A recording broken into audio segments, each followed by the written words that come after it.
Yours world, he's the man. Yours world. Just wait, I have my own intro for this. Hold up, okay. I need a gavel. Okay, yes, go on, yeah. We are now in session for the crimes of Boyks. I would like you to defend how this is a dog movie. I plead the fifth. Okay, hold up, new session of court? Yeah? The crimes of yore. Which are many. Look, we have arson, murder, kidnapping. I don't recognize your laws. It's his world. Fuck, wait, damn. Dogs, they're coming. They're coming your way. They'll be here soon. There must be some place in this world where we can live in peace with our people. He is from a future world, trapped in another time, searching for his past. A hunter of incredible power and strength. In his quest for his origin, he and the woman he loves must fight hostile tribes, battle deadly beasts, and try to survive the violent forces of a newly born Earth. He is the warrior known as Yor. His medallion holds the key to his destiny. His courage makes him master of a world in chaos. His enemy uses the weapons of tomorrow to enslave a primitive planet. But his passion for freedom will set his people free. Yor, the hunter from the future.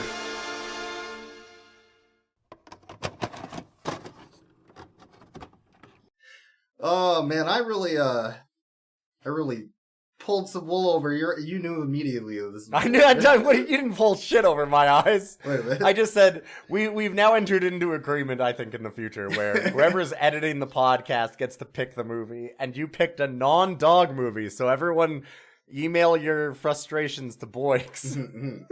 I did find out that the original soundtrack for this, because it says so on the VHS tape I'm holding, is on Southern Cross Records and cassettes. You can purchase this.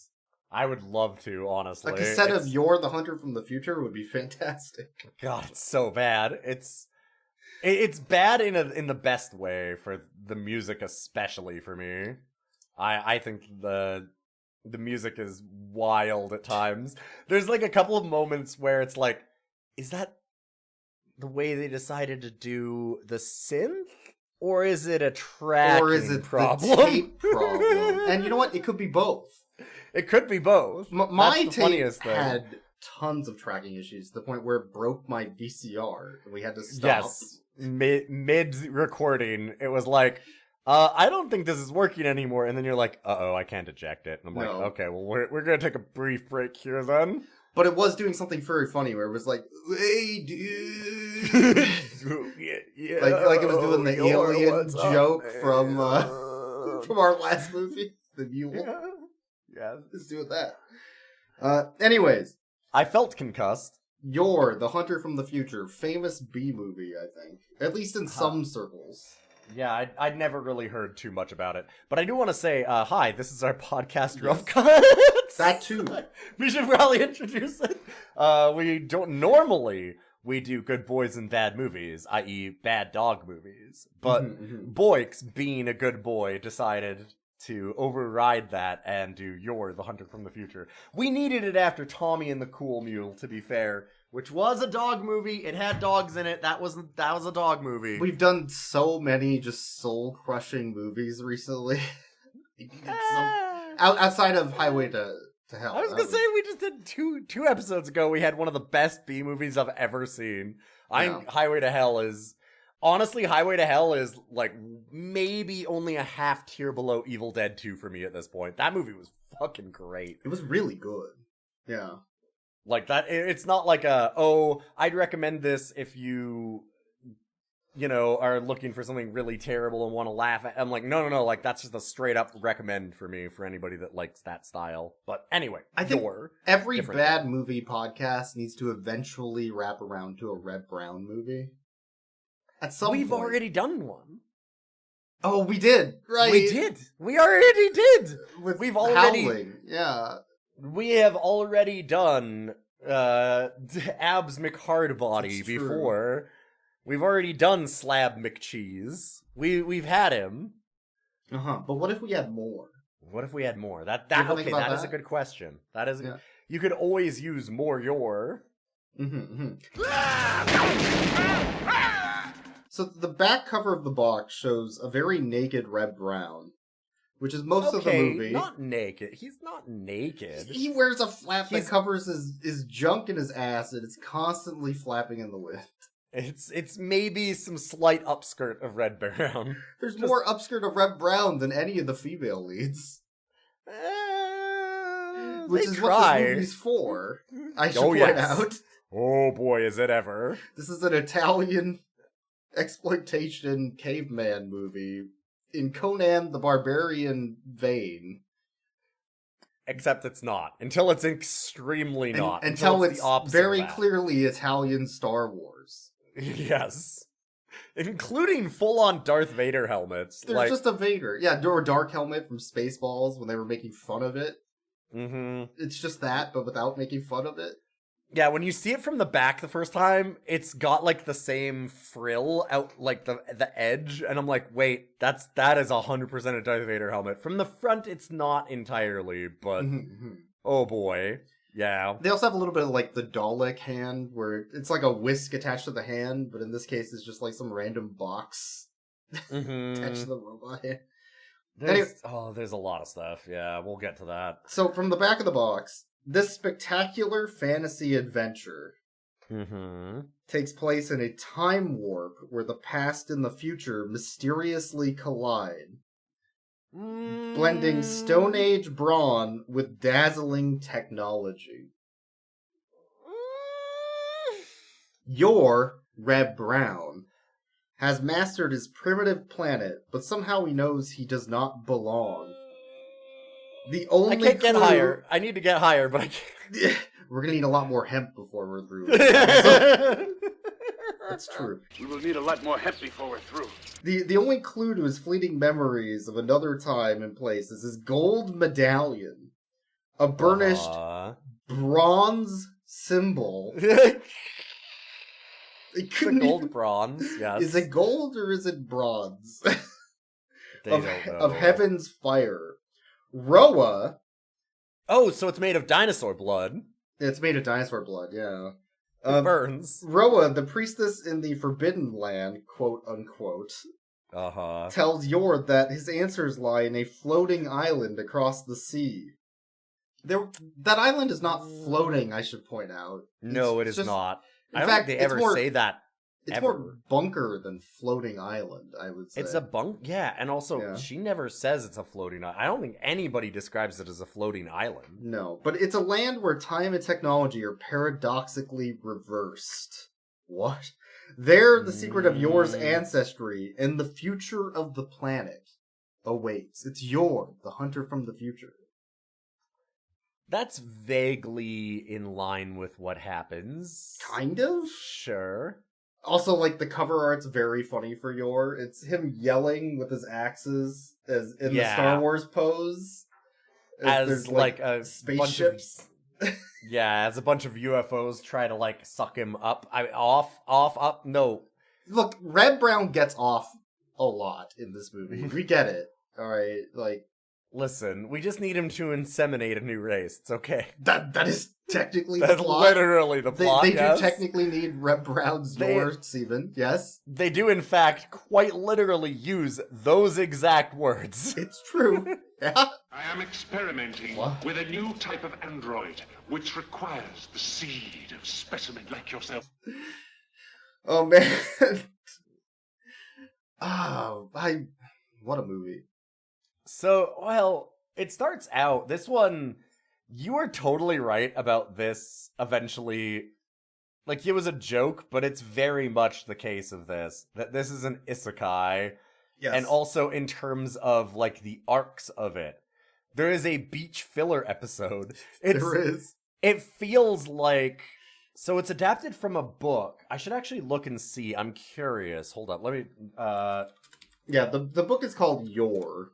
Is it just called Your? By Juan Zanato and Ray Collins. Okay. It's an Argentine comic series. So this is probably the like... first time appeared in the comics magazine. Okay. What is it? The Son of Tarzan comic series? Like Korak or whatever that thing's called? Yes. It's all that kind of thing. Yeah. So that actually makes way more sense because I was like, this feels like... And that's what I was going to check is I'm like, it feels like it's not an adaptation of a book, but an adaptation of a series. Maybe they were calling a graphic novel a book. That seems like and a here stretch. I guess that they're it seems like they're calling it's a comic book. But like that makes sense because I figured it was more of a series because of the way that the structure of the movie plays out. Since you have the start of the movie, Yor just stumbles across wife one. He sure does. And she's getting attacked by a dinosaur, a very comical rubber triceratops that he chops into with sharp his axe. meat-eating teeth. Yeah. Yep. Like we know. Mm-hmm. And he chops into it with his axe and then drinks its blood and gives it to her to drink. So he cuts into the triceratops after just jumping out of the woods and killing it. Yes, that's his intro to this movie. He starts like pooling a bunch of the blood into his hand and starts drinking it. And he's like, "Here, drink. Drink. And Everyone drink. And then everybody in the village who is also there, where she got attacked by a triceratops, I guess, starts drinking the blood. And they're like, "Oh, this is fucking awful." And oh my god, this is shit. It's blood. And he's like, "Yeah, blood. It's great." It's great. You should drink the blood of your enemies. That's how you get stronger. Here, drink. Everybody drink. Look, I have more for you. Drink. And you. Come on, and there's you. so much blood in this thing. You would not believe how much blood you can fit in this bad boy. Yeah. Drink it. But why? What? What? Okay, wait. The blood of your enemy makes you stronger. What? Drink. Rather stay weak. Then she gets, like, 30 seconds later, their village gets attacked by purple cavemen. Purple Klingons, yeah. Yes, which I constantly was... It very much looks like original Star Trek Klingon makeup, and including the weird feeling of, like, is this vaguely offensive? Should I be offended about this? Like, 'cause they look close to human. It's weird. It feels wrong somehow. But this is the first of many scenes where Yor burns down a village by just showing up. Oh, yeah. He throws over, like, a bunch of their huts into fires to try and fight off the invaders, which seems like a bad defensive tactic, you'd think. Like, he specifically knocks down their like, flame... I don't know. Thing, towers onto I think it was like village. A lookout, maybe? I don't know what it was supposed to be. The village would have been fine. Oh yeah, pretty much. I mean, people would have died from the purple cavemen, but less people would have died. Yeah, no, Yor escalates things at all points. But she gets captured, of course, his new love interest that he's met for 30 seconds. He runs off into the woods, goes into the cave, kills a bunch of purple cavemen, and, like, I'm gonna brush over it, we can go into it in more details later. Just because I want to talk about, like, the arc of this film. Rescues her, and he's done. That's, like, the first arc. Yeah. But this is, like, 10 minutes of film. Right. And so but they need him to wander around after that to fill time. I know, but that's what I'm saying and that's why it feels like a series, is because you go, like, well, this is in and of itself a movie, essentially, right? Like... Because that could have been one comic book, with a full arc and they a can resolution. Press it down into this tiny little... So it's like there's this full arc of his introduction, he goes to their village, it gets attacked, he goes and rescues the lady, like they fall in love. But it's done in 10 minutes because they're like, oh, this is a series, so we just gotta keep going. So it ends up with all of these little, like, mini movies inside of this larger film. And it's a disaster. It kicks ass. I know. I kind of agree, but also kind of do not agree. So there's that arc where he saves his first wife. Mm-hmm. And then there's the second arc where he saves his second wife, but then his second wife dies. So then he saves a third wife, and then a fourth wife. And then we should also explain in more detail how he saves the first wife, because this is when you start going like, yeah, this kicks ass! Okay, so first thing we need to mention is that Yor has a theme. Mm-hmm. And it's Yor's world. He's the man. You mean literally a theme. Yes, there is a theme song. And the theme song plays when he does cool shit. Cool shit. Yes. Yes.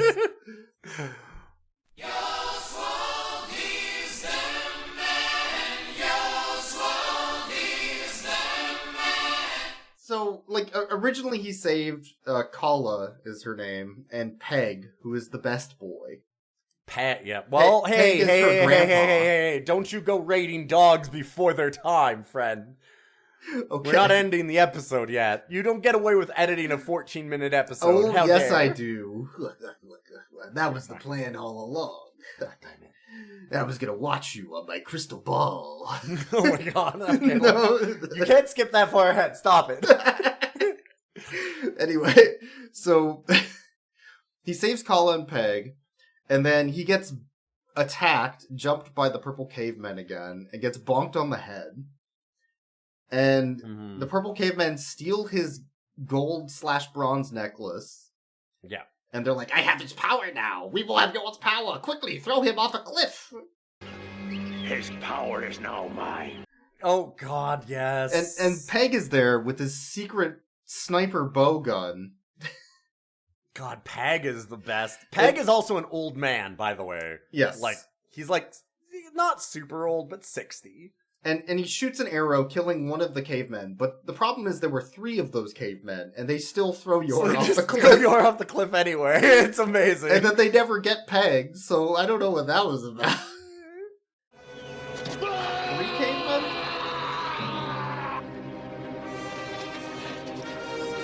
They threw him off anyway. And they still... Oh my god. Okay. That's pretty good. He's just dead, I guess. He's fine. So they Red Brown just gets thrown down. They throw Yor off the cliff. So then, how do they resolve the problem that Yor has been thrown off a cliff? He just climbs back up. He climbs the cliff. Yeah, he's just back. He just gets back. Whatever. Nothing matters. So then they go to the secret purple caveman Klingon cave. Mm-hmm. Where all of the women from the village who weren't murdered in the arson attack of Yor. Yes. Get taken. And are being held in, this slave pen. Yep. And then the main Klingon named Khan, who is not the Wrath of Khan. No. But he does have some wrath. He's very angry. He tells all the other Klingons in the cave to fight each other so they can get Kala. And whoever lives gets her. Yes, and he's on a throne that's made of a skull. What skull? That's what I was gonna say. The nostrils of this skull are higher than the eyes. It has a big pointed nose. I thought it looked like a Jinjo. It doesn't have a pointed nose. It does. The nose isn't pointed. It's flat. That thing's fucking flat as hell. And it's got a big goofy open mouth, but no teeth. It's almost like banana smile. It's fucked up weird. It's so good. It looks terrible. Just terrible. So, Yor and Peg are going to sneak in to save Kala. But all the cavemen Klingons are fighting each other to kill themselves. So that one of them could get Kala. And Yor's this is bad that they're all attacking each other. We need to stop them. I gotta stop that. They're taking my kills. This is for me to do. So they look up and they see a giant bat, I think is what it looks like. I think it's a pterodactyl. Or a pterodactyl or something. I think. Yeah, it's a weird fucked up bird dinosaur thing. Peg, who is a sniper with arrows, shoots it down, and it gets instant rigor mortis as it falls from the sky. stiff as a board. Mm-hmm. And this is important because why? Why do they shoot this bat? Oh, you're gonna let me have this? I was Yeah. gonna let you do it. No, Alright, so then yours theme kicks in immediately as he jumps off the cliff and hang glides off of the corpse into the cave. So he can drop kick Yes. the Klingons and then fight them one-on-one. Why couldn't they have just, shot arrows down on them? Because then you wouldn't have gotten it's his world. She's good, I believe in her. She's got, yeah. This is the good shit. This is the good shit! Your! That's what I'm talking about! Fucking music. God damn it. Alright.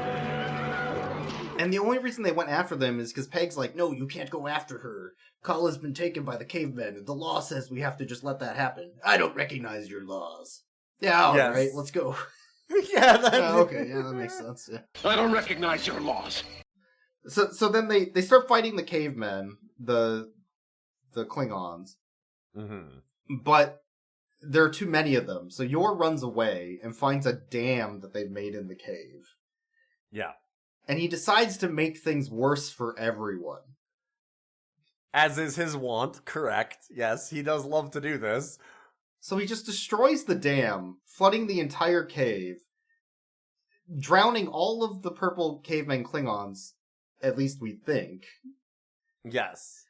And the entire time, you hear all of the women from the village who were taken hostage screaming and yelling in pain.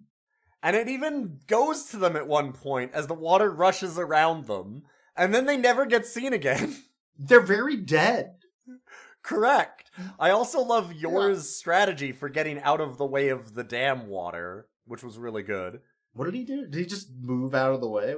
He stepped to, him and Kala stepped to the side as they opened up the dam. Oh, that's it. Yeah, no, that's like good a side enough. passage, and he just opened it up. Yeah, let's go this way. Yeah, water only goes one direction, right? That's how that works. And then at the end, so Peg and Kala are from this village. I need to point out. Oh yeah, it's not like they don't know these people. This is their friends and family. And so they get out and they're like, "Oh, thank you. I've got the only person that is important to me out of my entire village, Kala. Everyone else can drown in hell." I'm glad you fucked over all those other people in my village. Good job, Yor. High fives. Yor, how do we make you the leader of what is left of our very burned and drowned village? End movie 1. Oh, that's his first arc. And also, he got his necklace back at some point, but they didn't explain it. Yeah. He just has it again, I guess. One of the recurring themes of this movie that but one of the recurring things that happens in this movie that I want to point out is that, so he's using a stone axe, and it's all these cavemen, and they're using clubs, and they're all in, like, animal furs. So they're very stone agey. But, occasionally, they will encounter high technology of some kind or another.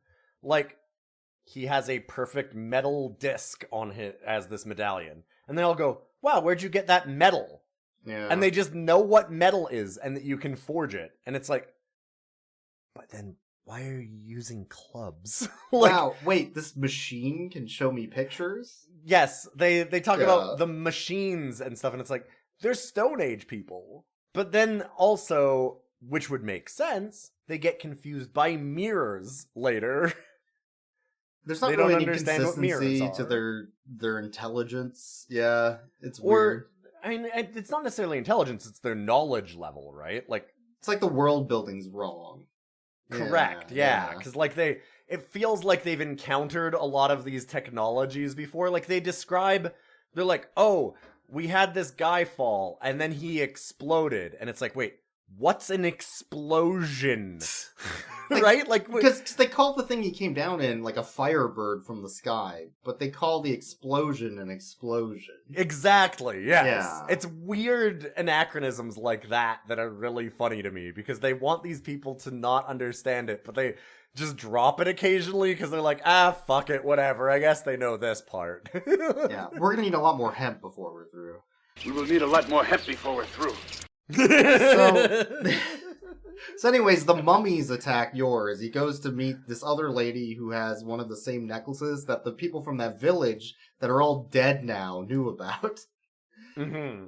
And he leaves, but Kala doesn't want him to leave because she'll get jealous if he finds another wife. Which, great. Yeah. Which is, it's not explicit at first. At first it's like, oh, she doesn't want him to go into danger. But then very quickly it's like, oh wait. It's just an isekai harem anime, I'm telling you. It is very, very much an Italian exploitation film, let me tell you. Because he goes in, there's the witch that also has a similar medallion, and she's like, oh, don't go to the witch, like, the witch is scary, like, she might, you don't know what she'll do to you. And the answer, of course, was, well, she might bone down with him.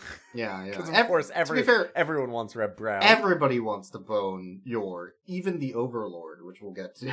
Oh, God, yes. So, well, you're skipping way ahead to our upskirt in-universe director. Yeah, I know. Yeah. So the mummies attack. The mummy area. Yes. The mummies attack. And I have a question.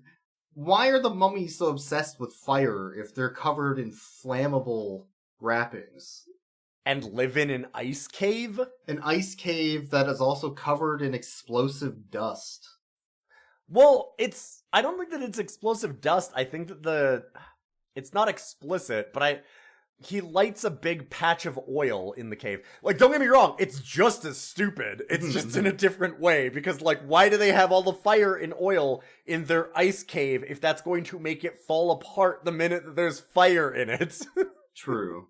Because he gets taken prisoner by the mummies, but Roa's there, the space witch, who's being worshipped by the mummies. Mm-hmm. And she can't leave because the mummies worship her, and she has frozen friends that were also there with her that are in like big blocks of ice, like a Scooby-Doo caveman frozen in ice joke. Yes. And also that they drink the water from off of the weird cavemen because as it melts. Because how long have they been there, and how much ice is there is my questions about drinking that. Caveman stank. Like, Yeah. What? So then... How does she know that they're her friends? As Yor's about to get sacrificed by the mummies, he just punches them. Instead, yeah. He just hits one. And they give him a flaming sword. Yeah. For some reason. Yeah, there was a flaming... Okay, so they just put a flaming sword up and then untie him and go, okay, now we're gonna sacrifice you. And it's like, you could sacrifice him while keeping him tied up and not putting a flaming sword 2 feet from him. This is why the mummies never survived, right? No. Like, yeah. But there's a really good scene as he's leaving with Roa. Yes. I was waiting for this. Yeah. So he is fighting them off with this cool, flaming sword. But there's one really big mummy blocking the entrance, so he can't leave. So then he grabs the sword, pulls it behind, like, underhanded, and then just cocks his arm like a gun. And then underhand tosses it so that it's, like, flying straight towards this mummy.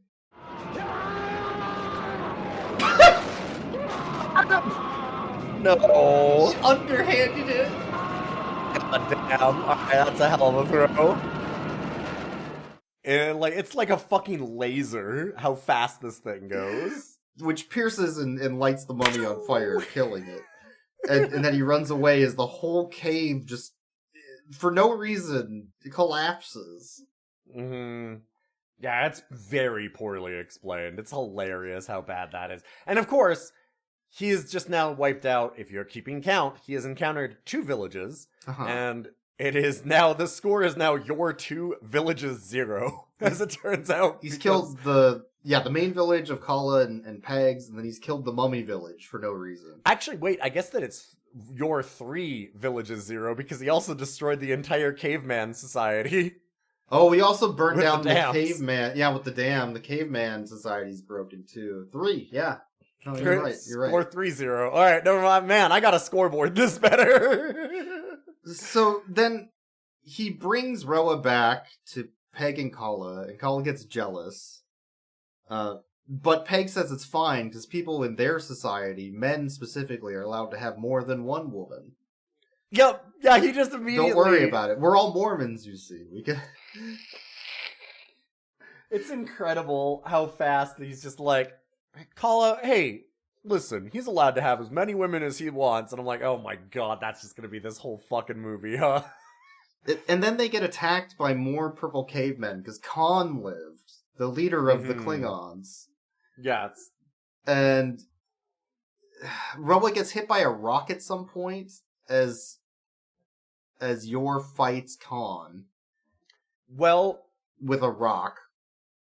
She gets hit with a rock after Kala. After Kala tries to murder her, right. Yes, Kala gets important. so jealous of Roa and Yor that she gets a knife and goes to fucking stab Roa, and that's when they get caught. And so then a rock falls on Roa. Roa gets over that pretty quickly, though. I mean, she really does. So does Kala. It's just a little murder.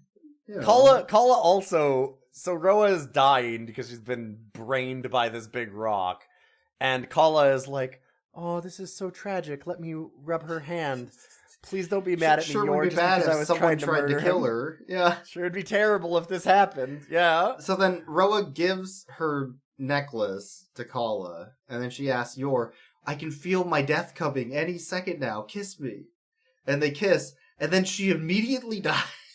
A second later. He smothers her with his lips and sucks the life from her. And this, of course, leads directly into the beach episode. Yeah. Yeah. I guess. It's just them wandering on a beach. It's just them, like, fishing and wandering around on a beach. Until, of course, Yor hears a woman. Now stop me if you've heard this before. He hears a woman yelling in the distance as she's being attacked by a dinosaur. By a rubber dinosaur. Yeah. No, I know. Yeah. We've never seen this story yet, right? So he kills the rubber dinosaur, and Kala's like, why would he go help those people? Drink! Yeah, drink, everybody drink. It's drink. delicious Blood. Dinosaur blood. and Kala's confused. Why would Yor help that lady? She's very hot. Why would he help her? Why would he help her? Just because she's super attractive, like every woman that he somehow comes across. Huh. Well, you see... It's a mystery. It's because he's an honorable, good man. Yes.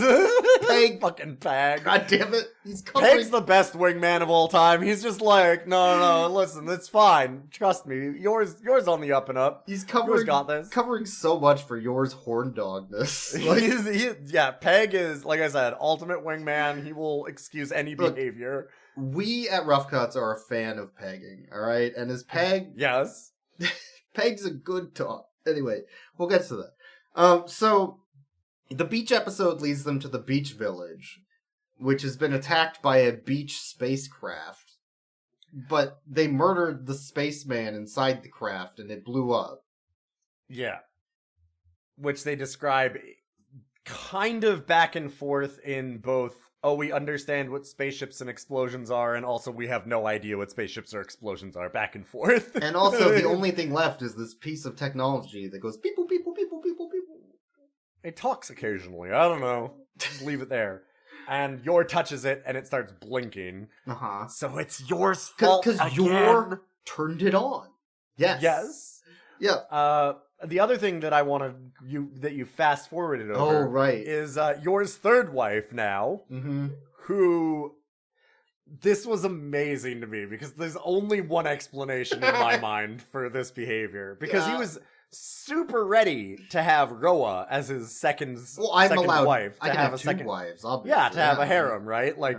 I mean, they have shots of them, like, going down on the river with with the two of them, with Roa and Kala, and they're both, like, she's showing a lot of skin in that scene, but somehow Reb is showing more. Yeah, they're laying in, like, sexy GQ poses with him standing over them, like, it's, oh god, it's so bad. And then he gets to this, and the woman that he saved had 2 children with her, and she comes back and she's like, oh, this is my mate, or whatever, fucking, god, I can't remember his name, and he goes, you've saved her life. That means she's now your mate. Here you go, and just gives her to him as, like, a gift. Yeah. And Yor goes, I don't need none of that shit. She got kids. I don't want any kids. Like, I love that, because his excuse is, well, no, I already have a mate. And it's like, you were okay with that, like, 30 seconds before this. It's true. It's true. So, It's then, so good. Then he wanders off to go look at the box again. I don't need no baggage. Because he just cuts in mid-conversation while talking to the leader. He's like, hey, I was thinking about that Firebird that you were talking about. I'm going to go look at that stuff. It was Peg that sings it the second time. Was it Peg? Okay. Yep. But when it starts talking. Yeah, it starts talking. Mission complete. And Mission then complete. suddenly there's lasers shooting the village. Pew, pew, pew, pew. Like Star Wars green lasers. Mm-hmm. And the whole village burns down. And everybody dies. Exploding. Yep. Well, most everybody dies. And this one's definitely not yours fault. Wink, wink. Definitely not. He certainly did not touch that box and set it all off and tell them to bomb the village. So certainly not. Then Yor finds the box again. He's like, this is the fucking thing that called them here. This is why they returned to murder this village. And he has a really good line read during this. He takes the box. He's like, damn talking box. Oh, yes. Yeah. Just slams it. And slams it, yes. Yes. Throws it against the wall. Eagle to M1. Mission completed. Damn talking box!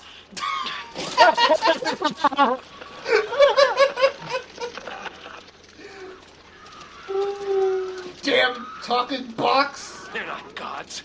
Gods couldn't be this cruel. The other thing is, that talking box, for just a second, I just need to mention, that is just a bike reflector, right? It's just a reflector. It's just a bike reflector. Like, it's... Yeah.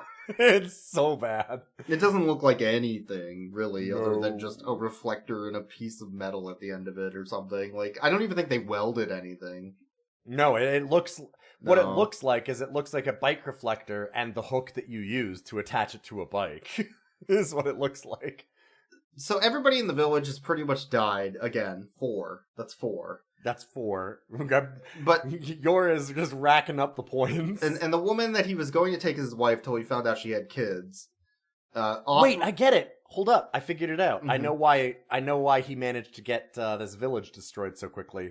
He was on a kill streak, so he called in the UAVs. Oh, yeah, no, that makes sense. Yeah, that makes sense now. Okay. Airdrop, yeah. Yeah, all right. Yeah. Sorry, please proceed. So she offers him her father's boat, because he's very dead now. And they need to find a new leader, which he won't do, because he doesn't want any damn kids. So he takes the boat, him, Peg, and Kala, and they take it towards the island that she was talking about, where the spaceship came from. Which, like, how does he know where it is? It's that way. So he doesn't. Yor can do a lot of things that Yor doesn't think he can do, like activate terminals and shoot guns and. Oh sure, yeah. No, I mean he thinks he can do it. Everyone else thinks he can do it too. For some reason, Yor is. This is our himbo that drinks dinosaur blood. Yeah, and smokes a lot of hemp. All right. Hey, listen, he drank all the blood of his enemies and got real strong. So they go to the island, and then the Dark Helmets show up, and they introduce us to the Overlord, who wears a big, like, droopy hood that's dark and black, and he's got these black helmeted, robots that follow him around. And this dude is Doctor Doom. He is 1,000% Doctor Doom. The only thing he's missing is the face mask. The mask, yeah. He's also he very has the Emperor. Gauntlets and everything. The Emperor. He doesn't do the lightning, but he does do a cool hand thing. A cool hand thing. Get the fuck out of here. His hand lights up, and it makes people go, whoa, that's a light up hand. He's basically Dang. E.T. It's just a flashlight. He has a flashlight in his fucking hand, and Yor is so frightened of it that he cowers back because he's never seen that. That's all that is. They were being realistic with the toy options for this movie, alright? They can fit a flashlight in a hand, right? You just put an LED in there or whatever, or a bulb, and you're done. They were thinking about this. But it's also revealed that the Overlord has been watching Yor the entire time through a cool crystal ball. He's been the director of this entire film up to this point. Yep. Which explains why every time Yor's climbing a ladder, it has a really low angle to go up. And you can see the flap moving, so it clearly shows his ass. Yeah. There are so many ass shots of Yor. It's one of those movies where it's such an obvious exploitation flick of all of the, like, hot, sexy ladies that he's catching, but also for some reason... It's unaware, I think, about how homoerotic this movie is. Exactly, yeah. I'm like, somehow it still also manages to have more shots of Yor's ass than any of the women that it's trying to exploit, which is just, like... it's cool, good. but it's very funny. So, Yor gets attacked by the Dark Helmets on the beach after getting separated from Peg and Kala because of a storm. In their very shitty boat with a very shitty sail made of, like, animal furs that aren't tanned in any way. It's just the fur. They're just regular fur. After he finds one of the Dark Helmets, he, like, uppercuts it with a rock and gives it a shoryuken. Yes. Knocking its head off, but then gets shot by like 5 of them. Yeah. And gets taken prisoner. Into the, I guess, spaceship? Is it even a spaceship or just a bunker? They talk about it like it's a spaceship, but it's a bunker. Maybe they couldn't afford a spaceship model. Because they never show a ship until the end. There's one ship. Yes.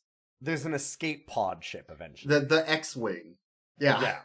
But what's funny about that is that they constantly... they show the outside of it, and it's, like, on the ground, and it kind of looks like a bunker. Mm-hmm. They only show, like, very, very small portions of it, so you can't see the whole idea of it, because of the low budget and everything. But they talk about how the Overlord won't let them down to the planet because it's still radioactive from an atomic war. That's the twist. This is Earth, but it's been atomically nuclearized by bombs. Yes. And the dinosaur planet that Yor and everybody else is living on is just the radioactive part of the world. And except it's not radioactive anymore. So it's actually the future, even though it's Yor the hunter from the future, I guess. But he's not from the future. Because he's in the present. There's no time shit. It's just... Yeah. We will need a lot more hemp before we're through. Yeah. It doesn't really make sense. They talk about it being a ship, but it's very obviously just on the planet. It's nonsense. It's nonsense. He's in a pod with wife number 4 on... As she looks to inseminate, to take his... Sorry, what? What?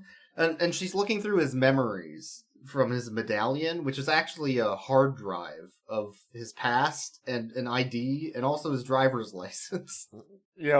It's his passport. He had his wallet on him the whole time. He just never knew it. And she starts showing him, like, video of his past that the Overlord recorded on his VCR. And there's Yor as a child with the same stupid haircut. And then there's... Well, at first, I thought it was going to be his kid, because they're like... It looks like it. Yeah, they do this thing where it looks like it's going to be his kid. But then one of the funniest things to me is they're like, oh, look, this is Yor learning to hunt. And they just show the same Reb Brown as he is now out hunting. It was like he's like, 2 oh, days I remember ago. that. And I'm like, this could not have been more than a week in the timeline. Like, it's fucking Well, wild. the timeline is Yor's born, Yor learns to hunt, Yor burns down 7 villages. Yes. We all know this. I remember that. I just That was did when that. I was learning to hunt. That's when I was learning to hunt. He's the same age. Yeah, he's So, the like, same 40. guy. It was like 2 days ago. I was just learning that. And it all happens in the span of about a week. And Yeah. But, like, I love that he's learning to hunt, but he's already, like, a 30-year-old man when he's doing it. She starts just, like, explaining his past to him. Your name's actually Gallahan, and you're the prince son of a rebel soldier who escaped... Asgard. Asgard. Your guard of your ass. The thing covering your butt. Which he's not doing a good job of. His ass is very not guarded. And then it, like, hard cuts after she monologues at him about his past to the Overlord saying, "Yes, I'll let him discover his past, but only that." I will allow the poor fool to learn the secret of his existence. Just immediately cuts to, yeah, no, that's all right. Yeah, no, that's all true. That is as I far wanted as this my actually. curiosity will go. But only his past. I'm going to let him free, because I'm going to make him a genetic freak, so that he can repopulate the Earth, but then actually be an android. But then the androids aren't good enough, so I'm going to use those androids to make new androids based on his genetic material, which I can use to have my race populate the Earth. But then I'll change them all to be androids, so that nobody can disobey me. So, what the fuck? We will need a lot more hemp before we're through. So to clarify, the Overlord wants your semen so he can inseminate robots. But the old robots have not been made well, so he wants it to make new robots with your semen of genetically superior cum. I am experimenting with a new type of android, which requires the seed of specimen like yourself. But yes, well, but also he has to have the genetically superior eggs from Kala. From Kala, yeah. Because she's also genetically superior. But she's not. She was just handed somebody else's medallion. So there's the confusion of, is she not? I don't think that there's a... Yeah, they never get into that. It's just, oh yeah, I don't know. These two people are obviously genetically perfect specimens. Because that's Roa's medallion. Why? They would know that immediately after watching the memories from the medallion, right? Yeah. Like, it doesn't make none sense. of it makes sense. Oh, none of this. But the important thing is that the Overlord has been sexily watching Yor the whole time on his crystal porn ball. Dreaming about taking his semen and putting it into all of his special dolls. As he's licking his lips the whole time while watching it, yeah. Yo. Yeah, no, that is literally the plot. And I mean, if this has been a train that's been off the rails, it like plows into the ocean at this point. Like, it just goes... Now it just becomes absolute nonsense. We will need a lot more hemp before we're through. So Kala and Peg get grabbed by the rebels, who are definitely not Luke Skywalker. Yeah, certainly not. And they're introduced to Wife 4 as well, who is like, "Hi, I am Wife 4, these are the rebels, we're here to destroy the Overlord, who's evil and wants our semen." And Kala goes, oh, okay, as she, like, puts a knife behind her back slowly. Oh, you're not going to fuck Yor. Oh, oh okay. No, I'm just doing this just in case, don't worry about it. And at some point, Yor gets released by the Overlord, and then the Overlord's, like, monologuing at him, and Yor just kind of fucks off mid-monologue while he's talking. It's one of the best things ever. That happens a couple times with different characters. He's like, he's talking? We gotta fucking leave. I'm just gonna fucking leave.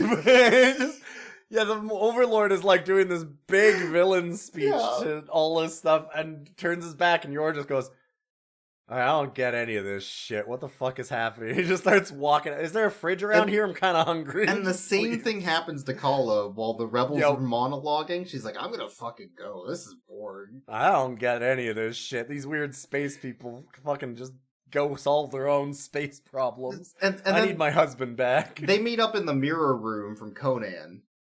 Mm-hmm. And they hug it out. This is extremely the mirror room from Conan, too. This wants to be Conan so bad at this point. And they hug each other and meet back up. And the Overlord is watching them on his porn ball. Yep. And then he's like, yes, they're finally together. Dim the lights. Turn on the jazz. And then you hear, Yours World. But like a smooth jazz Like a smooth jazz version. Yeah, some funk to it. Just got a little sax in the back. But they were having none of this. This mirror room's no place to bone. They're all very scared of the mirrors, which is hilarious when you realize that 10 seconds before this, they were going in and out of blast doors in an industrial spaceship bunker thing. They sure were. Yeah. And then suddenly they see a mirror and they go, ah! Oh god, what is this magic? Why are there more than one of you? Whoa! The Overlord truly is powerful. So Yor takes Kala back to the extraction chamber room, I guess. It extracts memories. To show And her his other memories, things. but then the Overlord shows up. He's like, ah, yes, you're here. I also want Kala. Get on the table and I'll get you both off. Yeah. and then... But the rebels aren't into that, so they edge Yor. Yeah, and right just as he's before they're about to... We will need a lot more help before we're through. The rebels break in with guns and start blasting. We'll be genetically perfect too, and will think the way I want you to. You see, I will operate on your mind until every thought that is not right has been eliminated, and you will have a new mind and memory, which will transmit itself to your genes. What? When you have inseminated this woman, Oh, okay. you will die. And then you will die after you come. I'm the Overlord. Now get in the machine that jacks you off, Yor. We have to act quickly. Get your weapons. You have to act quickly. He's about to come. God damn it, boy. Why are you treating me to your weird Italian porn? Soon you'll be two new individuals, carved. Uh-huh. Who knows if I won't let you live then? This movie. Oh no! Wait, Yor's about to start blasting. No, we've got to preempt that. We should be blasting first. They blast first. Turns out. So the leader, wife 4, hands Yor an object. It's like, this is our history of our peoples. It's a hard drive with all of our information on it. We're gonna give it to you because we don't know how many people will survive this rebel rebellion. You hold this and never let go of it, Yor. Bark, where? You will be taking our culture with you to help you build a new world. You talk like you're not planning to come along. I don't know how many of us will make it. This is amazing. I could not understand. This one just blows me away. So then they start running towards the reactor to basically blow up the ship. It's an atomic pile. Just a pile of atomic material. They just keep around. Call it. They just call it an atomic pile. Whatever. I don't even know what the fuck that means. But it's basically a reactor. And as they get there, they're like, all right, you remember that hard drive I gave you? You need to go place that on the reactor. Yeah, don't worry about that. Put it on the reactor. Why would I do that? Because it's a secret. Because it's all of the information of our people, Yor. Haha. Haha. That's why I had you hold it. But they can't get there because the bridge over the reactor is retracted by one of the advanced Seaman androids. Mm-hmm. So they have to get across, and Yor sees like a dangling, I don't know, like a wire with some buttons on the end of it to... It's, like how in thing. like a factory they would have like a start-stop, like emergency stop button. It's one of those that's like dangling from the ceiling.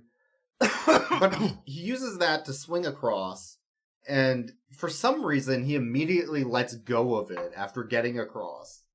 Yeah, he's just a dipshit. He just totally forgets. Total dumbass. And he leaves the hard drive. Yes. At the reactor and looks back. He's like, oh shit, I can't make it across. Everybody leave without me. I'll stay here and guard all of your memories on this hard drive. Yeah, this hard drive that you told me to protect with my life, that I should always hold on to and never leave. But Peg's having none of that shit.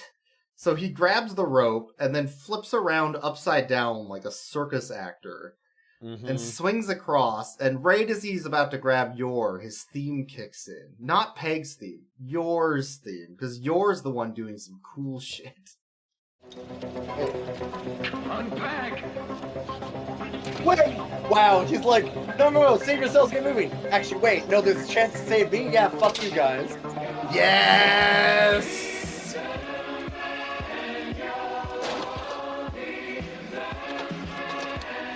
What about Peg? Fuck Peg.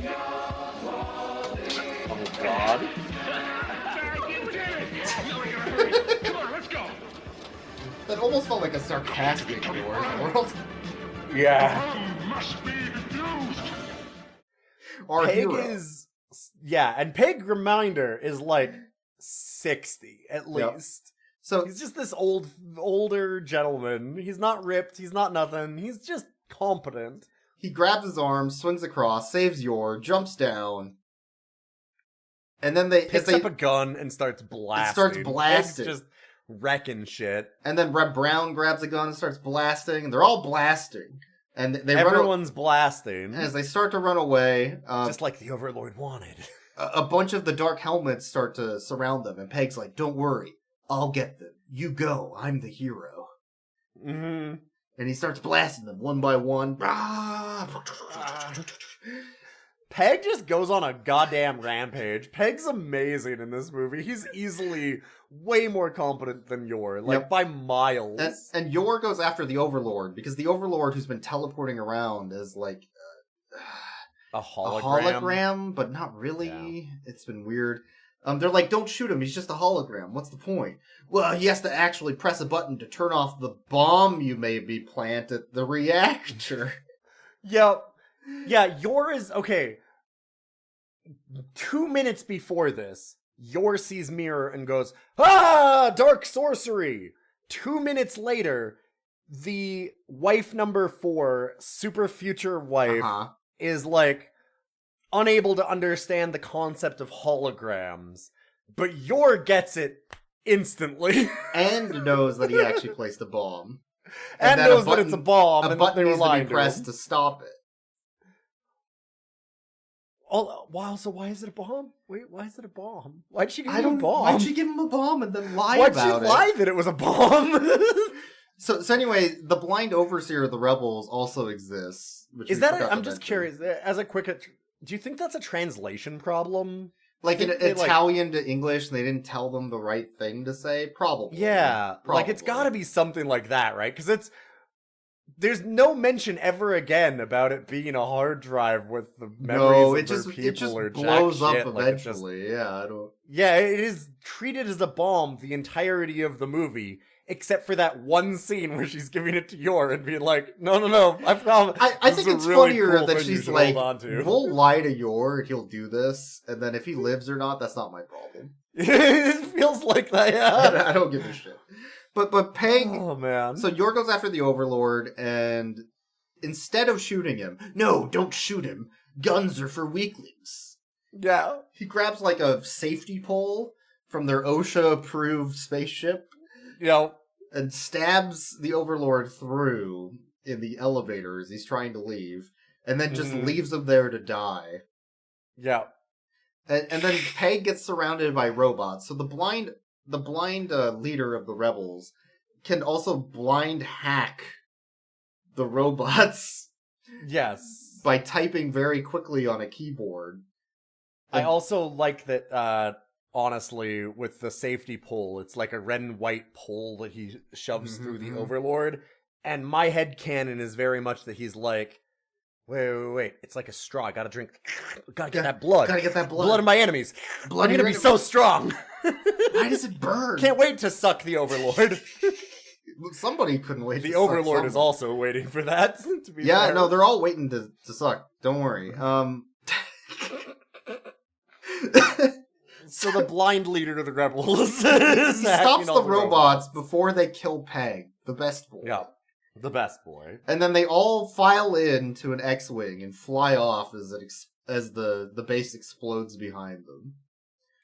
And a narrator goes, freeze frames. Yes. Yeah. And have you ever seen Miami Connection? I have.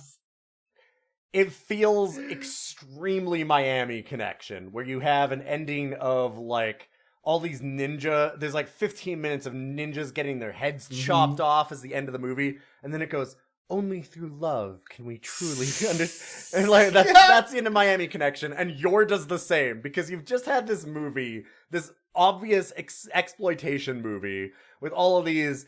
hot, sexy ladies that he's allowed to have multiple women of and all this stuff. And then it goes, is Yor really the true leader of the future? Can he really bring peace after destroying all of these villages? So anyways, after that, Yor went back to the village in the forest and became the best hunter. But truly, those people of the youth cannot reproduce the same mistakes we have made in our life. So they need to go forward and not backwards into the past. Because he's Yor. Yor's the way to lead the future. He's the man from the future. The hunter from the future, some would say. Yor's world. It's his world. He's the man. It's because he's a man of love. Man of love and peace. It's totally that. And it's like, were we watching the same fucking movie? I think the total count is the main village, the Klingon village, what was the third one? The mummies. The mummies. The mummies. The mummies in their cave. The beach village. Then the beach village. And then the rebel base. Then the rebel base / Overlord spaceship, because it's all the same place. It's all the same place. And then probably the rest of the world, knowing the You've got to think so, yeah. Yor kept killing that until the end of days, yeah. That's why I was just going to skip ahead to the rating. Yep. I just want to very quickly rate Yor as a 5 out of 5, because there were 5 villages, and he got all 5 of those fuckers. I'm going to rate Yor... Perfect score. This might be a little controversial. I'm going to rate Yor we're going to need a lot more hemp before we're through out of 10. Yeah. And then Peg, who's the best boy. Yes. Peg is a sniper. He takes out dinosaurs. He takes out purple cavemen. He can shoot robots with a laser gun. He does cool circus tricks. Arrows, lasers, trapezes. When Yor was about to get thrown off a cliff, he took out one of the cavemen and then watched him get thrown off a cliff. Which seemed like the right thing to do, honestly, the more that I think about it. Yeah. Yeah, no, what? I think Peg is a 12 out of 10. That's a good boy.